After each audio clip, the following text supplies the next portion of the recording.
Our discussion on the 22nd of November was very, very interesting.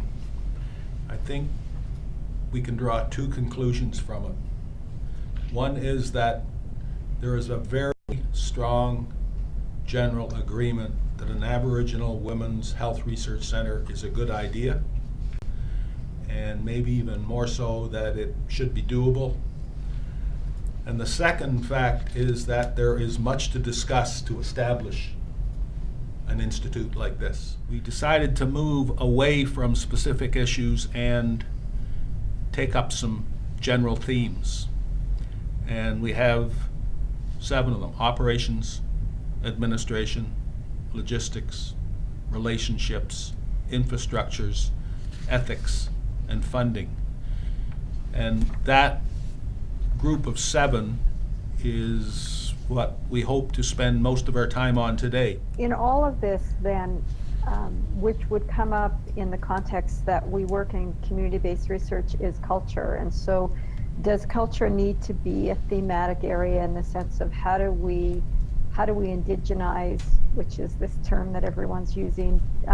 How would this be different than as an Indigenous versus just a research center on women's health, right? So do we need culture to run through this, or is it just automatically there and we don't need to say that in the list? Thank you for raising it. I think it needs to be raised, but I'll integrate it in through our afternoon conversation. So as you know, academia and universities and also medical institutions that access funding through, say, CIHR, right? They can also apply to a specific fund through the federal government that can operationalize or provide that funding to operationalize their functions, their research functions, right? Mm-hmm. So because they are able to access those funds, how would then NWAC be able to fund their operations for this center? You know, and I think this is one of the biggest challenges, because there's 2 types of funding in a research center. One is your operational, just as Amy pointed out. So you have to have money to have staff to keep things going. And the more partnerships you build, the more complex that gets, because you end up with very different types of projects, and you need people in your shop that are going to be able to handle all of that. And that's right from the finances right through to the partnerships, to planning events, and then you need research capacity as well, right? So and then you have research funding, which is very different than those operational funds. The research funding, though, requires that you have the operational in place. So you have to have, like with research, you have to have the ability to account back to your funders. So CIHR has quite a rigorous accounting process. So there's all kinds of capacity that needs to be developed. And so some of the options are to do it all yourself. Some are to look at partnerships where you could share that either with a university or some other body, that you could share some of that burden. And I think it really depends on the scope of what the center would be trying to achieve and how big, whether it's national, international, and that. I think part of the vision of this center isn't to be a center of excellence in research. It's more to facilitate Aboriginal research in the community. So from the community level, so it's because of the way that it's set up right now, right? You need to go through an eligible institution like a university or a medical center. So this is going to be a different way of helping to facilitate on-the-ground community-based research, so that we could be the eligible institution they could apply with to the CHR funding, but not necessarily have NWAC be the lead on that research. This is to enable communities to have more control and ownership over their research. The communities then need more capacity to do that. Yes. And I'm saying, okay, we can hire a community researcher, but often everyone who's employable in the community is employed, and in fact, they're overemployed. Mm-hmm. So then the question is how do we then do that in a context where research is hanging off the margins as a priority, because the other priorities are really about saving people's lives, about all kinds of infrastructure stuff in the community in terms of health. And so research isn't a large priority. So then the question is if we're wanting that shift, what are the conditions that need to be at the community level to support communities to do that in a way that they can feel that they're doing it successfully, versus it being just one more burden, one more thing that really busy people need to do. We're assuming the capacity to accommodate this shift is at the community level, and I think we really need to look at that.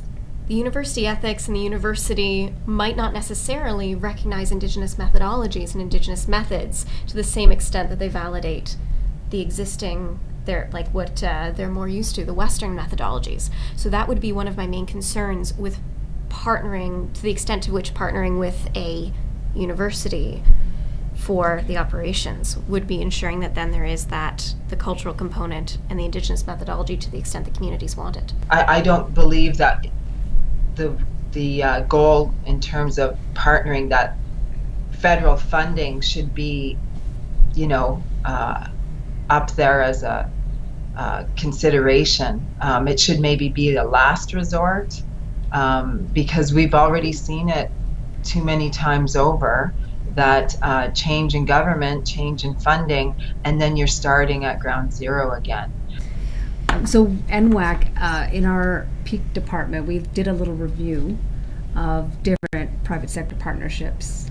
And I think we looked at about 250 potentials, and these were domestic and international companies. So we made sure that we set out our criteria for those that we wanted to engage with. The most important aspect we were trying to keep in mind during that whole process was to avoid partnerships that were likely to conflict with communities' ethics and communities' values. And that's a very important consideration if we went the route of private sector partnership, is keeping in mind whether or not these partners are in conflict with community values outside of the partnership.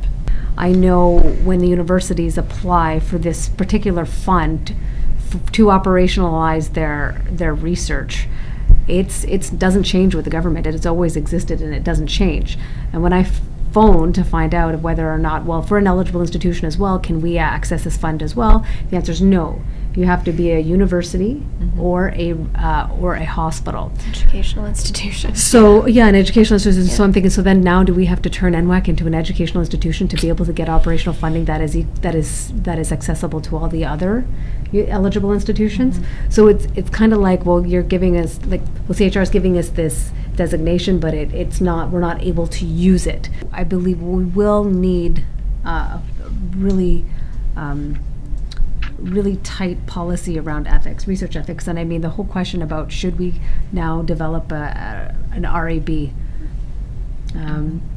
that is specifically geared towards Aboriginal women's health research, or just Aboriginal women's research. Doesn't have to be particular to health. So before we go ahead, I just want to clarify, when you're referring to community, are you referring to First Nations, Aboriginal community, urban community? Can you kind of give some context for community for this discussion? Yeah, community for NWAC, where we represent First Nations and Métis women. NWAC, if we're going to operationalize it, NWAC has to have its own separate ethics policy, right, and its application and procedures.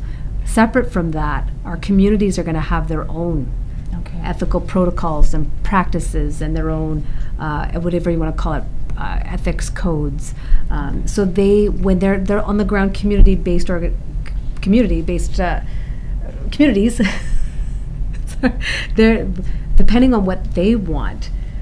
When they're applying through us, the research has to abide by their community protocol. So if a researcher comes to us and applies to us and says, we want to do this project, we've reached out to this community, they have to make sure and prove in their application that they've consulted with the community, that they're abiding by their protocols, that they've actually looked into the community history, and there's the relationship, and then that there's true community involvement, because what we're really trying to do is we're really trying to build community capacity. We really want to have more community ownership, control, possession, access, everything of this research.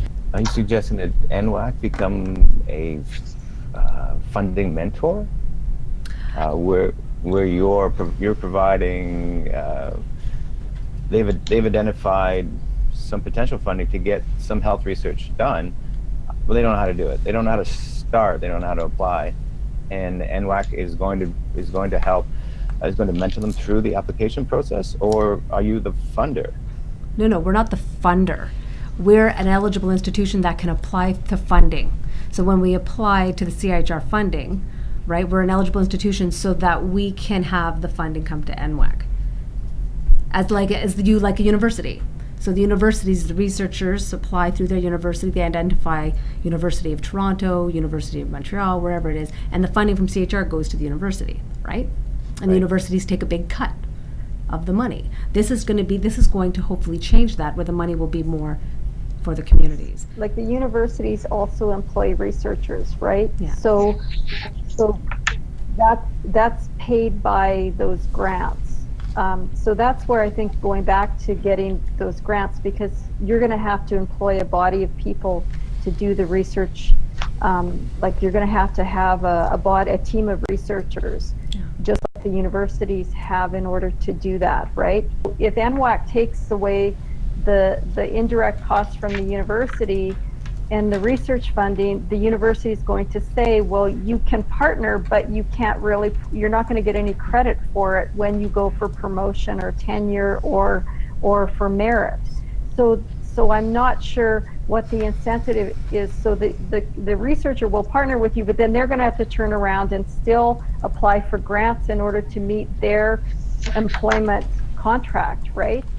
To be able to emphasize that the sensitivity of how we use the cultural context with the Indigenous mythology, the ways of being and knowing, as well as our people of Aboriginal, Indigenous, the Aboriginals, Inuit, First Nations, Métis, the on and off reserve. So it's these designations, or the way we're relating to culture in terms of our population, that we want to be sensitive as we carry forward in thinking of the big picture of what does the research center look like.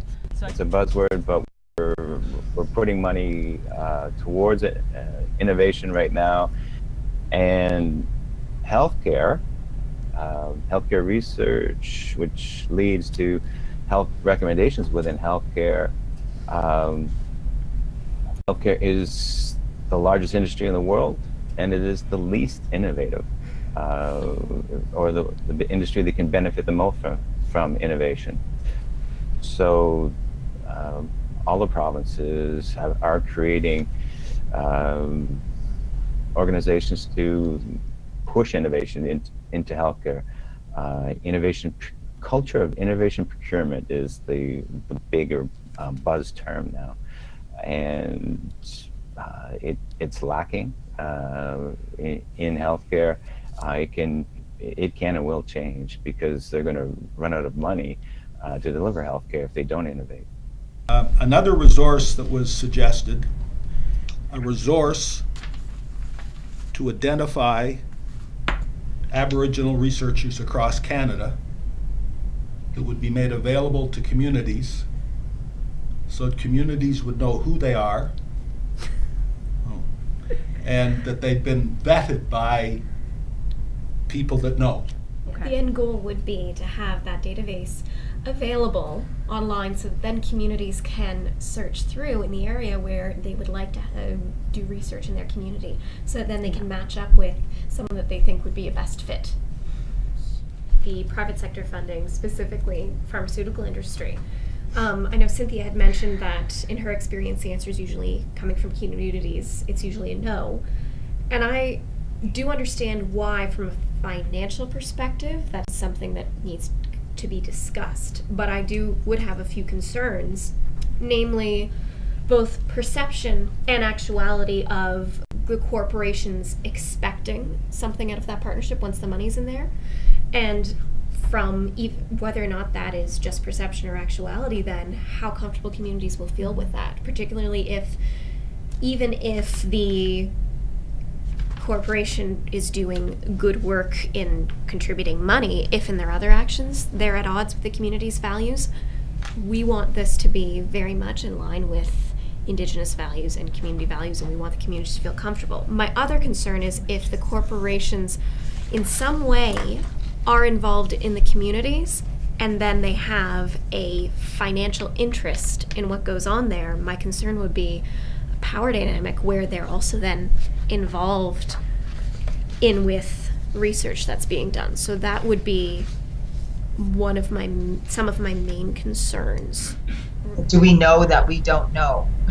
Non-Indigenous researchers are saying, I know I don't know cultural protocols, and then Indigenous people on the other side are saying, I know I don't really know the Western system, but I also know I don't want to change who I am, right? Change who I am in order to be accepted in academia.